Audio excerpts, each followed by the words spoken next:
Hi, yeah, could you call me back in about half an hour? Would that be okay? Cool, thank you.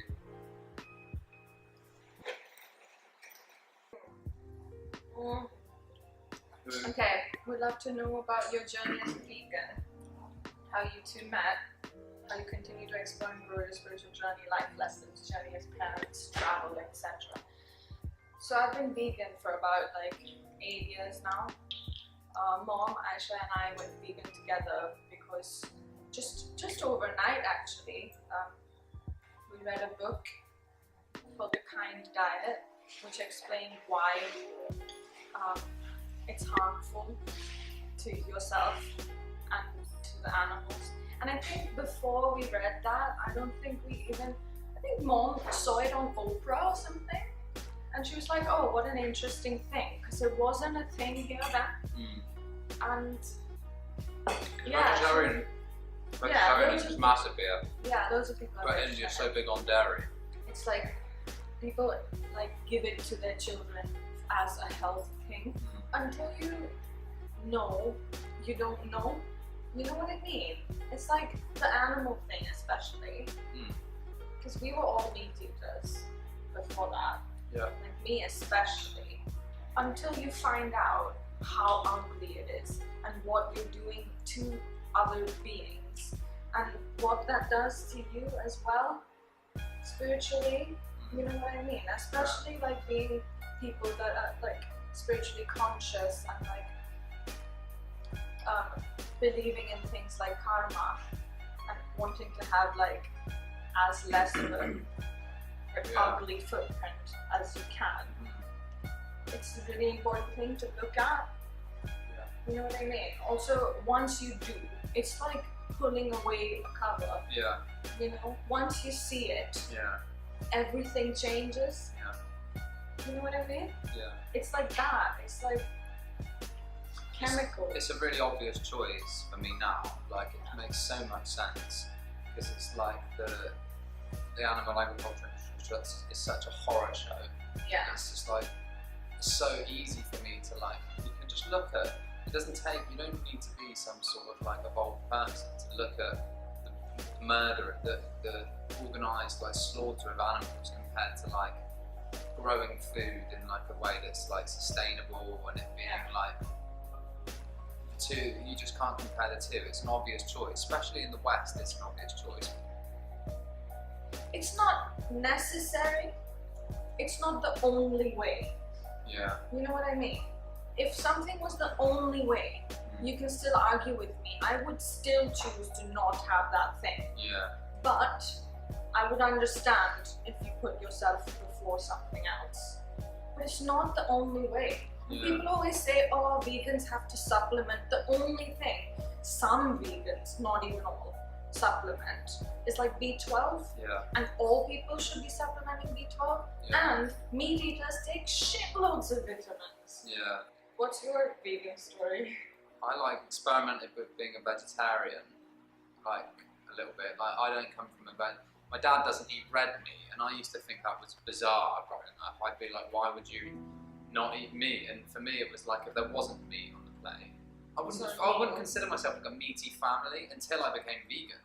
When I came to India for the first time in 2011, I thought, oh, I'll see what effect it has on my physiology to be a vegetarian for however long, but I was still drinking lots of chai, and eating like paneer and like ice cream and cake, and just kind of like not really like feeling the benefits of like a vegan diet. But that was my first sort of vegetarianism, and I've sort of like come and gone between them for like a number of years. And then I saw like a couple of things on YouTube about just like the animal agriculture industry, and it made me cry. Like I watched some pigs getting like really terribly treated, and some cows as well, and it really made me cry. And I sort of vowed I'm never eating meat again now. It's just, for me, it was just the animal thing more than anything else. And as I grew as a vegan, I got older as a person, and, you know, read and watched things and stuff, I realized how it affects everything else. And all other people as well. And then how it affects me. You know, I don't feel like I could have been a pure, like, spiritual person. Sorry. in the way that I want to be if I continue to eat meat or let animals suffer for something that I wanted that was unnecessary. For me, you can't win the debate on a moral stance to eat meat, like because you can't win it in like an environmental sense. You can't win it in like an ethical sense. You can't win it in like in an economic sense. Like none of it makes sense for it to happen. So even if you can say, well, even if you dodge one of those questions, the other two are there. So you can't. There's no excuse, I think, now. Like fashion. That's unnecessary as hell. It's crazy. You can't farm animals for fur. And they it's skin wrong. them. It's just so wrong. Alive, they skin them. It's madness. It's so wrong. And even the things, it's not as if, of course, killing something when it doesn't want to die is just fucking sin.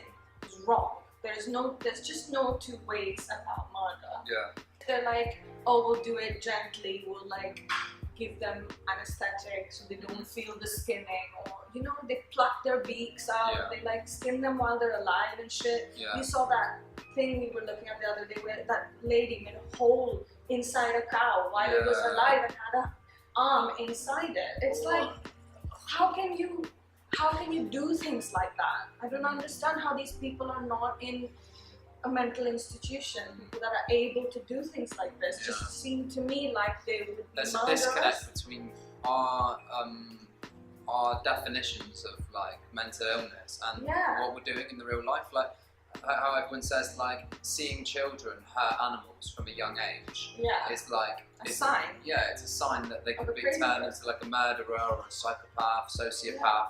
But if you grow up and you buy a bunch of guns and you go out, you're allowed to like shoot animals, and then it becomes a sport. And it's like I've struggled to see the difference. It's such a weird, like really old school idea. Hunting. Yeah. It really gets to me where people think it's that from a day gone. It's gonna go. Like you can. I feel like you can feel the consciousness of like the planet evolving, and you can see that like people like trying to be like no, these are right. And it's people trying to like hold on to like they say like no, but it's tradition, as if it's like but slavery was tradition. And like you know like and women jumping into their husband's funeral pyre thing was tradition. Nobody fucking needs to do things like that. It's madness. Traditions are fine. Write it down in a book and leave it there. You know what I mean? You don't have to follow things just because your forefathers did it. Not everything they did was traditions as an idea is fine. Like if it's like a good thing, if it stands the test of time, then if it's still providing something good, then it's okay. But if you're merely doing it for some sort of I think it's funny though. The problem is with this is that you can't you can't tell people because value is so subjective. You can't tell people in England to stop fox hunting because they feel that it's their like blood right, and they feel like they're so strongly about it. They're like, how dare you tell me not to do this? And they'll never see your point because they can't understand because they're not on that level of empathy with an animal. Right. They can't see it. It doesn't make sense to them, which is crazy. It's not for us. It's like, how can you do that to that poor, beautiful animal? And they just see that animal as vermin. It's like, and that's how like the Nazis saw the Jews, and how like white people saw black people, and it's like a strange cut off, like from your heart. I feel so. Absolutely. I don't know how you. I think how you get people to wake up to their hearts. At the end of it, I think veganism is more a spiritual question than anything else. You know what I mean? I think it has to be a spiritual thing. It has to be something where you feel like I can't feel right with my God or with who I'm supposed to be if I do things like that, or if I allow someone else to do things like that for me and just kind of sit back and be like, well, I don't have to see it, so it's probably not happening. It is happening all the time. It's madness. And I really, really believe that someday, like our children or our grandchildren will be looking back at this time and thinking that we were fucking savages. Yeah, completely. Just like how we look back and like, I feel like our arrogance knows no end, because I suspect that like animals actually animals have a kind of inbuilt telepathy.